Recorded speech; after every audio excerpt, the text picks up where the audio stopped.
12 तारीख का दिन बृहस्पतिवार का दिन है और उस दिन आषाढ़ का महीना आरंभ हो रहा है, प्रतिपदा तिथि है और ऐसे में ग्रह नक्षत्रों के दृष्टिकोण से परिवर्तन का योग भी है। कई पंचांग के अनुसार से 12 तारीख को बृहस्पति का अस्त होना दिखाया जा रहा है, तो ये केवल गणनाओं के अनुसार से है, लेकिन ओवरऑल बृहस्पति का अस्त होना बहुत शुभ नहीं है।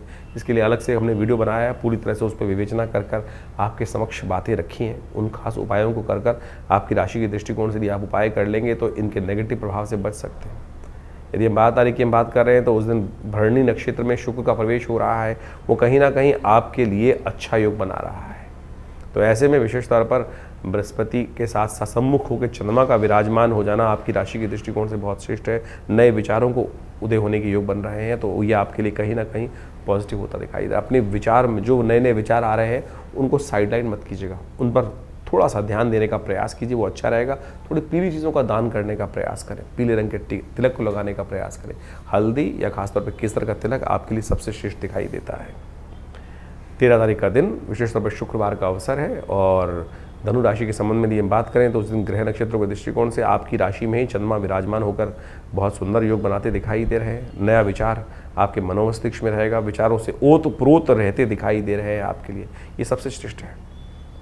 बृहस्पति अस्त है लेकिन फिर भी चंद्रमा वहाँ पर उसकी पूर्ति कर रहा है। बृहस्पति के और बुध के सम्मुख आके बैठ जाना, ये दोनों के दोनों कहीं है। स्वास्थ्य का थोड़ा ध्यान रखने की ज़रूरत लगातार बनी रहेगी, इस बात का ध्यान रखना, क्योंकि इन दिनों थोड़ा कहीं ना कहीं मस्कुलर वीकनेस, थोड़ा कमर दर्द इत्यादि या टांगों में हाथों में दर्द, ये कहीं ना कहीं होने के योग दिखाई देते हैं। इसलिए अच्छे मल्टीविटामिन दूध इत्यादि विशेष तौर पर हल्दी युक्त दूध का सेवन नित्य प्रति आप अवश्य करें, इसका ध्यान रखना आपके लिए बहुत श्रेष्ठ रहेगा। मिनरल डाइट, अच्छी बैलेंस डाइट अवश्य लेने का प्रयास कीजिए, वो आपके लिए अच्छा है। उनसे द्वारा आपकी बहुत सारी शारीरिक व्याधियों को दूर करने के योग बन सकते हैं।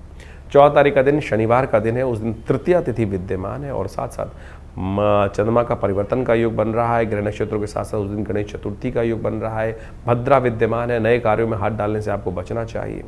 और ये नए ग्रहों का परिवर्तन जो है वो कहीं ना कहीं कई मामलों में थोड़ा सा पॉजिटिव है आपके लिए, चिंता ना कीजिएगा। ऐसे में थोड़े से आशीर्वाद को लेकर काम करने का प्रयास करें, विनम्र होकर बड़े बूढ़ों का आशीर्वाद लेकर काम जो भी करोगे ना, उनमें सफलता प्राप्त करने के योग अद्भुत रूप से बनते दिखाई दे रहे हैं। ऐसे योग बन रहे हैं। शनिवार का दिन है, ढैया आपके ऊपर चल रही है, तो कोशिश ये करें इस दिन विशेष तौर पर हनुमान जी को प्रसन्न करने का प्रयास करें।